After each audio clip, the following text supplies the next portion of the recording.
500 मुनियों की कथा। 500 मुनियों की कथा। जिनेंद्र भगवान के चरणों को नमस्कार कर 500 मुनियों पर एक साथ बीतने वाली घटना का हाल लिखा जाता है, जो कि कल्याण का कारण है। भारत के दक्षिण की ओर बसे हुए कुंभकार कटनाम के पुराने शहर के राजा का नाम दंडक और उनकी रानी का नाम सुव्रता था। सुव्रता रूपवती और विदुषी थी। राज्य मंत्री का नाम बालक था। यह पापी जैन धर्म से बड़ा द्वेष रखा करता था। एक दिन इस शहर में 500 मुनियों का संग आया। बालक मंत्री को अपनी पंडितारी पर बड़ा अभिमान था, सो वह शास्त्रार्थ करने को मुनिसंघ के आचार्य के पास जा रहा था। रास्ते में इसे एक खंडक नाम के मुनि मिल गए, सो उन्हीं से आप झगड़ा करने को बैठ गया और लगा अंटसंट बकने। तब मुनि ने इसकी युक्तियों का अच्छी तरह खंडन कर स्याद्वाद सिद्धांत का इस शैली से प्रतिपादन किया कि बालक मंत्री का मुंह बंद हो गया। उनके सामने फिर उससे कुछ बोलते न बना। झक मार कर तब उसे लज्जित हो घर लौट आना पड़ा। इस अपमान की आग उसके हृदय में खूब धमकी। उसने तब इसका बदला चुकाने की ठानी। इसके लिए उसने यह युक्ति की कि एक भाड़ को छल से मुनि बनाकर सुव्रता रानी के महल में भेजा।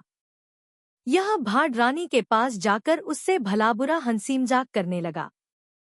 इधर उसने यह सब लीला राजा को बतला दी और कहा, महाराज, आप इन लोगों की इतनी भक्ति करते हैं, सदा इनकी सेवा में लगे रहते हैं, तो क्या यह सब इसी दिन के लिए है?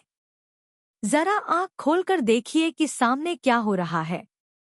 उस भाड़ की लीला देखकर मूर्ख राज दंडक के क्रोध का कुछ पार न रहा।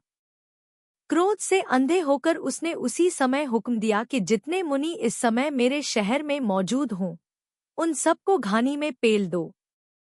पापी मंत्री तो इसी पर मुंह धोए बैठा था। सो राजाज्ञा होते ही उसने एक पल भर का विलंब करना उचित न समझ मुनियों के पेले जाने की सब व्यवस्था फौरन जुटा दी। देखते देखते वे सब मुनि घानी में पेल दिए गए। बदला लेकर बालक मंत्री की आत्मा संतुष्ट हुई। सच है, जो पापी होते हैं, जिन्हें दुर्गतियों में दुख भोगना है, वे मिथ्यात्वी लोग भयंकर से भयंकर पाप करने से जरा भी नहीं हिचकते, चाहे फिर उस पाप के फल से उन्हें जन्म जन्म में भी क्यों न कष्ट सहना पड़े।